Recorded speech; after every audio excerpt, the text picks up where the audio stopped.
మనం భావించాలి. Professor Seshu sir కూడా జాయిన్ అయ్యారు మనతో పాటు. శేషు సార్, సో టీవీకే కొంత ప్రభంజనం కనిపిస్తోంది. అటు పశ్చిమ బెంగాల్లో బీజేపీ ముందంజలో కనిపిస్తుంది, 150 స్థానాల్లో లీడ్లో ఉంటే టీఎంసీ కేవలం 92 స్థానాల్లో ఉంది. సో ఇక్కడ బీజేపీ ప్రభుత్వాన్ని ఏర్పాటు చేయబోతోంది స్పష్టంగా అర్థమవుతుంది. బట్ తమిళనాడు విషయానికి వస్తే టీవీకే చాప కింద నీరులా విస్తరించినట్టే కనిపిస్తోంది. ఇప్పుడున్నటువంటి ట్రెండ్స్ చూసుకుంటే పోటాపోటీ ఏఐడిఎంకే వర్సెస్ టీవీకే లాంటి పరిస్థితి కనిపిస్తోంది. ఏ పాయింట్స్ టీవీకే వైపు మొగ్గు చూపినాయి అనుకోవాలా? యువతంతా విజయ్ వైపే ఉన్నారనుకోవచ్చా? కొంత సెంటిమెంట్ వర్కౌట్ అయిందా? శ్రీకాంత్, ఇప్పుడు 5 రాష్ట్రాల ఎన్నికల ఫలితాలు కౌంటింగ్ జరుగుతుంది కదా.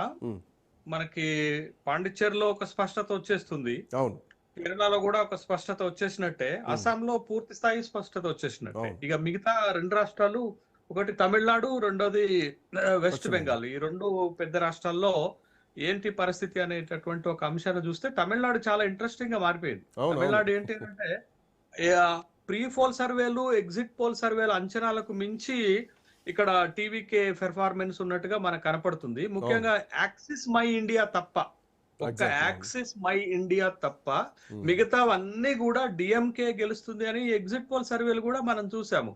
కానీ అనూహ్యంగా యాక్సిస్ మై ఇండియా సర్వే కొంత కరెక్ట్ అవుతున్నట్టుగా మనకు కనపడుతుంది. అయితే మీకు పోస్టల్ బ్యాలెట్ లోనే లీడ్ తీసుకున్నటువంటి టీవీకే, బట్ ఇప్పుడు కౌంటింగ్ వస్తున్నప్పుడు తన లీడ్ ని పెంచుకుంటుంది, ఎక్కడ లీడ్ తగ్గుతున్నట్టుగా మనకు కనపడలేదు. ఇప్పుడు 100 దాటిపోయారు. 118 స్థానాల్లో గెలిస్తే ఇక్కడ అధికారంలోకి వచ్చేటటువంటి అవకాశం ఉంది.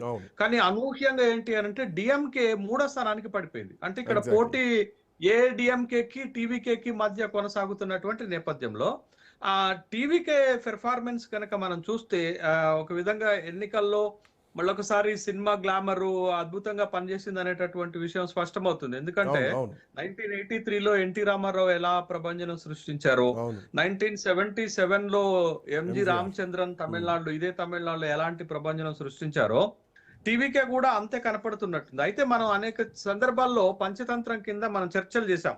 తమిళనాడు ఎట్లుంటుంది, టీవీకే కింగ్ అవుతుందా, కింగ్ మేకర్ అవుతుందా అనేటటువంటి చర్చ సందర్భంలో మనం ఒక మాట చెప్పుకున్నాం. ఏం చెప్పామంటే టీవీకే విజయ్ ఎక్కడ సభలు పెట్టినా, మీకు కరూరు సంఘటన చూసాం కదా మనం, ఎక్కడ సభ పెట్టినా పెద్ద క్రౌడ్ పుల్లింగ్ వస్తుంది. అంటే పబ్లిక్ మూడ్ మనకి కనపడుతుంది. పెద్ద ఎత్తున సభలు జరుగుతున్నాయి, పెద్ద ఎత్తున సభలకు జనాలు తరలి వస్తున్నారు, ఒక సెన్సేషన్ క్రియేట్ చేస్తుందని అనుకున్న సందర్భంలో మనం ఎలక్షన్ స్ట్రాటజీ ఏం చూసామంటే, ఈ వస్తున్నటువంటి ప్రభంజనం అంతా కూడా, ఈ వస్తున్న రెస్పాన్స్ అంతా కూడా పోల్ బూత్ లో ఓటు వేయించుకోగలిగేటటువంటి సామర్థ్యం టీవీకేకి లేదు. కాబట్టి టీవీకే గెలుపు పైన అనుమానాలు మనకు కలిగాయి.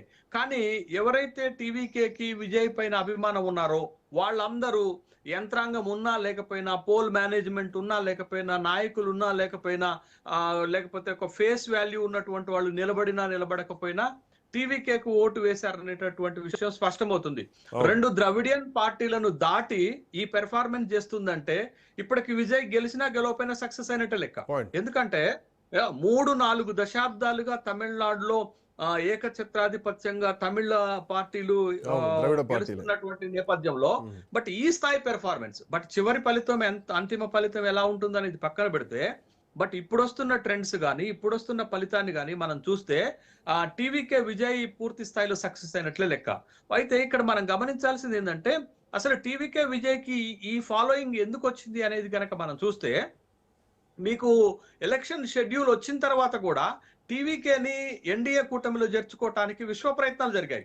80 సీట్లు ఇస్తామన్నారు, ఉప ముఖ్యమంత్రి పదవి ఇస్తామన్నారు, అనేక రకాలుగా ప్రలోభ పెట్టినా లొంగలేదు. ఇదొకటైతే, రెండోది వ్యక్తిగత విషయాలు తీసుకొచ్చారు, సిబిఐ కేసులు పెట్టారు, కరూర్ ఘటనను వాడుకున్నారు, తన సినిమా జననాయకుని రిలీజ్ చేయకుండా ఒత్తిడి చేశారు, అయినా ఎక్కడ తగ్గలేదు. అంటే మీకు డిఎంకేకి లొంగిపోలేదు, కేంద్రంలో ఉన్న బీజేపీకి లొంగిపోకపోవటం వల్ల ఒక హీరో ఇమేజ్ వచ్చింది. ఆ హీరో ఇమేజ్ అనేది ఎన్నికల నాటికి ఓటింగ్ రూపంలో వచ్చింది అనేటటువంటి ఒక అభిప్రాయం కలుగుతుంది. అందుకే ఇంకోటి సార్, అంటే ఏ చిన్న చర్చ జరిగినా టీవీకే విషయంలో దేశవ్యాప్త చర్చలోకి మారింది. ఎందుకంటే దీంట్లోకి రజనీకాంత్ ను కూడా తీసుకొచ్చారు ఒక సందర్భంలో.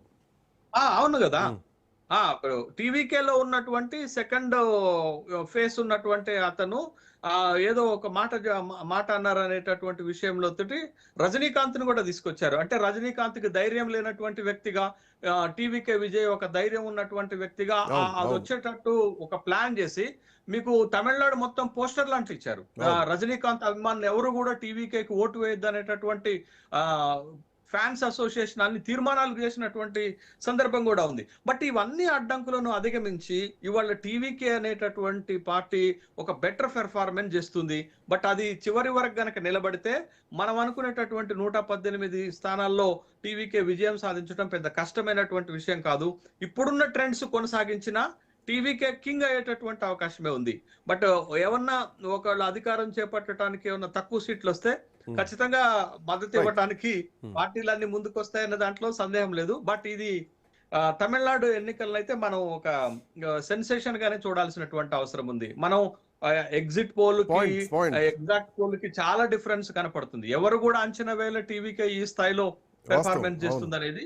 బట్ ఖచ్చితంగా తమిళనాడు రాజకీయాల్లో ఒక గొప్ప మార్పుగానే చూడాలా. ఎందుకు ద్రవిడ్ పార్టీల యొక్క ఆధిపత్యాన్ని దెబ్బకొట్టి ముందుకు వచ్చినటువంటిది. అనేక సందర్భాల్లో మీరు చూడండి, జోసెఫ్ విజయ్ అని చెప్పాడు. మొట్టమొదట తను ఎన్నికల ప్రచారం మొదలు పెట్టినప్పుడు స్టాలిన్ అంకుల్ అన్నాడు. అంటే మీకు ఎలక్షన్ దగ్గరకు వస్తున్నా కొద్దిగా పరిణితి చెందుకుంటూ వచ్చాడు. స్టాలిన్ అంకుల్ కాస్త స్టాలిన్ సార్ అన్నాడు. చివరికి వచ్చేసరికి స్టాలిన్ సార్ అనేటటువంటి ఒక వ్యాఖ్యను తీసుకొచ్చి తాను బిల్డ్ చేసుకుంటూ వచ్చాడు. తనకు ఉన్నటువంటి ల్యాబ్స్ అన్నిటిని కూడా తగ్గించుకుంటూ వచ్చాడు. రెండోది తను ఏమనుకున్నాడు అది చేయగలిగాడు. తన కారు డ్రైవర్ కొడుకు కూడా టికెట్ ఇచ్చాడు. అంటే ఇవన్నీ ఒక పాజిటివ్ ఫీడ్బ్యాక్ ప్రజల్లోకి వెళ్ళిపోయింది. అంటే విజయ్ సామాన్యుల పక్షాన నిలబడతాడు అనేటటువంటి ఒక అంశాన్ని తీసుకుపోగలిగారు. రెండోది తను అనుకున్నటువంటి సెక్షన్స్ తనకు ఓటు వేశాయి. ఒకటి యూత్, 1 కోటి మంది యూత్ ఉన్నారు. మెజారిటీ యూత్ 60 to 70% యూత్ ఓటుని తన వైపుకు తిప్పుకున్నాడు. రెండోది మహిళా ఓట్లను కూడా డిఎంకే నుండి తన వైపుకు కొల్లగొట్టాడు. ఈ 2 ఫ్యాక్టర్స్ టీవీకేని బలంగా నిలబెట్టాయి అనేటటువంటి విషయం మనకి చాలా స్పష్టంగా కనపడుతుంది. బట్ గ్రామీణ ప్రాంతాల్లో టీవీకే లేదు అని అనుకున్నాం, కానీ లేకపోయినా ప్రజలు స్వచ్ఛందంగా వెళ్లి ఓటు వేసినట్టుగా కనపడింది. అందుకే గ్రామీణ ప్రాంతాల్లో ఉన్నటువంటి నియోజకవర్గాల్లో కూడా టీవీకే లీడ్ తీసుకుంటుంది. బట్ ఎంతసేపు ఈ లీడ్ నిలబడుతుంది అనేది ఇంకొక గంటన్నరలో తెలిసిపోతుంది ఫలితం. Right sir, I will come back to you. Krishnanjaneyulu గారు వస్తారు మీ దగ్గరికి. ఒక చిన్న బ్రేక్ తీసుకుందాం. బ్రేక్ తర్వాత అప్డేట్స్ విల్ బి కంటిన్యూడ్.